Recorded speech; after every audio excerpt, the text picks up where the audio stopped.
Hello bachcho, let's read this question. The question says that two particles are fired from the same point with a speed 100 meter per second and 100 meter per second.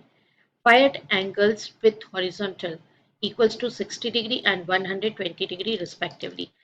The time after which their velocity vectors become perpendicular to each other is, options are 5 second, 5 inside the bracket root 3 minus 1 second, 5 root 3 second, or 5 root 3 by 2 second. We have to choose the correct option. आइए बच्चों discuss करते हैं की concept हम use कर रहे हैं, one by one हम उसको डिस्कस कर लेते हैं. फर्स्ट ऑफ ऑल हमें वेक्टर एनालिसिस आना चाहिए. जैसे फॉर एग्जांपल ये हमारा एक्स एक्सिस और ये वाई एक्सिस है और देयर इज अ वेक्टर. अब सिंस यहाँ पर वेलोसिटी की बात हुई है तो हम वेलोसिटी वेक्टर को ही ले लेते हैं. तो एक्स एक्सिस के अलोंग इसका जो कंपोनेंट होगा वी एक्स, और ये अगर एंगल फॉर्मेशन थीटा है तो V X is equals to होगा वी कॉस थीटा, और perpendicularly that is inside the Y direction ये V Y is equals to होगा वी साइन थीटा. तो ये तो कंपोनेंट, तो ये कंपोनेंट्स हो गए जो हमने यहाँ पे डिस्कस किए. एंड ये हमारा एक की कंसेप्ट हुआ. सेकंड की कंसेप्ट जो हम यहाँ पर डिस्कस करेंगे, बेसिकली यहाँ पे जो वेक्टर्स हैं वेलोसिटी वेक्टर्स हैं उनके परपेंडिकुलर होने की बात की है कि time after which their velocity vectors become perpendicular to each other. तो देखिए दो वेक्टर्स अगर परपेंडिकुलर हों, जैसे फॉर एग्जांपल मेरे पास है vector A and vector B, and they are perpendicular to each other, that is theta between them is 90. So A dot B is equals to 0. उनके बीच में डॉट प्रोडक्ट क्या होगा, 0 होगा. Why?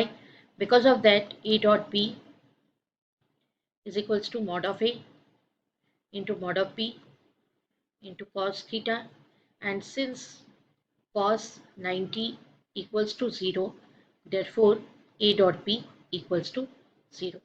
तो ये दो कॉन्सेप्ट हमारे पास होना चाहिए. आइए देखते हैं सॉल्यूशन. तो देखिए बच्चों यहाँ पर सॉल्यूशन को अच्छी तरह से समझने के लिए हमने जो क्वेश्चन में गिवन कंडीशन है उसके अकॉर्डिंगली डायग्राम बनाया है. ये हमारा v1 वेक्टर है जो कि 60 डिग्री एंगल पर है एक्स एक्सिस के साथ में. ये हमारा vertical axis that is y and this one is minus x axis. और जो v2 वेक्टर है दैट इज मतलब वेलोसिटी वेक्टर सेकंड, वो 120 डिग्री पर है और इनके हमें x कंपोनेंट और y कंपोनेंट लेना होंगे. तो फॉर एग्जांपल मैंने v1 x लिया, इसका x कंपोनेंट लिया, तो वो आ जाएगा मेरे पास v1 cos 60 डिग्री, और इसका vertical component that is v1 y that is equals to v1 sin 60 degree. Similarly अगर v2 का लेंगे तो ये हो जाएगा v2 cos 120 डिग्री, एंड इधर वर्टिकल में जाएंगे तो यहाँ आ जाएगा ये v2 sin 120 डिग्री. डायरेक्शन का हम ध्यान रखेंगे. चलिए अब हम वेक्टर का रिप्रेजेंटेशन देखते हैं. वेक्टर का रिप्रेजेंटेशन जो होता है वो हमेशा होता है I cap V X plus J cap V Y like this, मतलब उसका X component and Y component. तो v1 को रिप्रेजेंट करेंगे हम, v1 इज इक्वल्स टू हमारा हो जाएगा 100, क्योंकि देखिए इसका मैग्नीट्यूड दोनों का कितना गिवन है 100, तो ये हो जाएगा 100 cos 60 degree I cap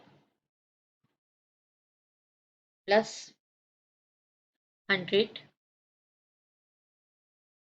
sine 60 degree J cap. तो जब हम इक्वेशन लगाएंगे that is v equals to u plus 80, इस इक्वेशन को जब हम यूज करेंगे that is final velocity v1, ये अगर हम लेना चाहें तो ये हमारा इनिशियल, इसको हम इनिशियल वेलोसिटी कंसीडर करें, ये हमारा u1 है. तो ये हमारी जो इनिशियल वेलोसिटी होगी वो यहाँ पर आ जाएगी u1 के प्लेस पे, that is 100 cos 60 degree I cap plus 100 sin 60 degree and J cap. तो ये तो वैल्यू हो गई हमारी इनिशियल वेलोसिटी की, एंड माइनस जी टी, और इसके साथ भी हम डायरेक्शनल फैक्टर लेंगे, that is J cap, right. तो ये माइनस जी टी। देखिए हम ग्रेविटी डाउनवर्ड वर्क करता है, लेकिन हम ग्रेविटी के अगेंस्ट इसको फायर कर रहे हैं, तो माइनस साइन आएगा, और जी एंड टी और जे कैप इज इंडिकेशन कि हम वाई डायरेक्शन में इसको फायर कर रहे हैं। चलिए अब V2 को इसी तरह से रिप्रेजेंट करेंगे, बट उसके पहले हम वैल्यू पुट करेंगे। तो वैल्यू हमारा कितना हो जाएगा इसका, V1 is equals to cos 60। तो cos 60 कितना होता है, 1/2 होता है। तो ये वैल्यू आ जाएगा 50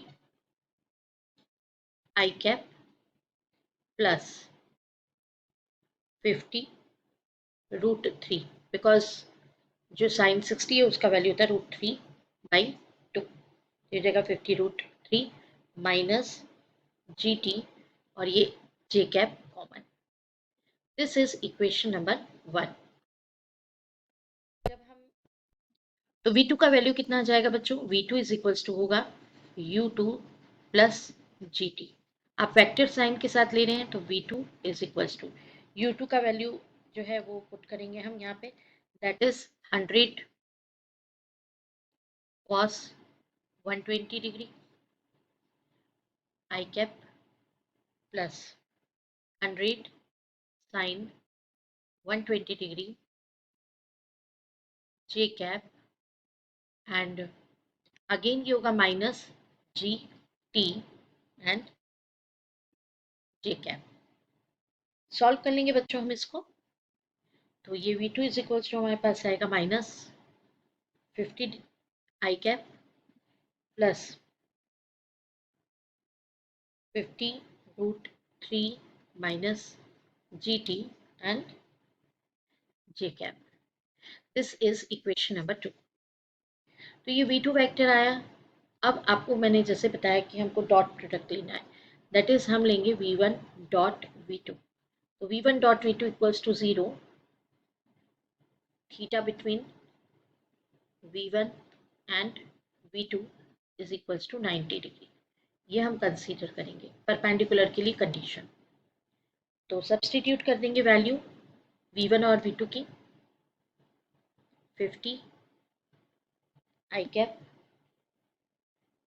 देखो आई कैप का डॉट आई कैप के साथ में माइनस 50, देन आई कैप, मैंने ये आई कैप डॉट ले लिया, एंड प्लस जे कैप का डॉट जे कैप के साथ में लेंगे। तो ये जे कैप का डॉट ऐसा ही हमारा क्वांटिटी उधर भी है V1 में, तो 50 √3 माइनस जी टी, फिर again 50 √3 minus G T and J cap dot J cap. अब आई कैप और आई कैप का डॉट अगर आप लेते हैं तो वो कितना हो जाता है 1, और जे कैप का डॉट जे कैप के साथ रहता है 1। तो अब देखिए इसका वैल्यू जो है -2500 plus 50 √3 minus G T whole square equals to 0। Equation हमारे पास आई है -2500 plus 50 √3 minus G T square equals to 0। तो बच्चों इसको सॉल्व करेंगे, ये होगा 50 √3 minus G T square equals to 2500। इसको आप लिख सकते हैं स्क्वायर रूट लेकर के 50 √3 minus G T is equals to 50। And देखिए बच्चों ये सॉल्व करने पे आप टाइम कैलकुलेट करना है तो टाइम यहाँ से निकाल सकते हैं। ये होगा G T is equals to, यहाँ 50 कॉमन निकल रहा है, √3 माइनस 1, एंड सिंस जी का वैल्यू 10 आप ले सकते हैं, तो 50 √3 minus 1 equals to 10 into T. ये एडजस्ट होगा, कैंसिल 0 0, एंड देयरफॉर टाइम का वैल्यू आपके पास आ जाएगा 5 इनसाइड द ब्रैकेट √3 माइनस 1। तो आइए देखते हैं किस ऑप्शन से मैच हो रहा है। Option B 5 inside the root inside the bracket √3 minus 1. This is the right option. I hope you understood it well. Best of luck. Thank you.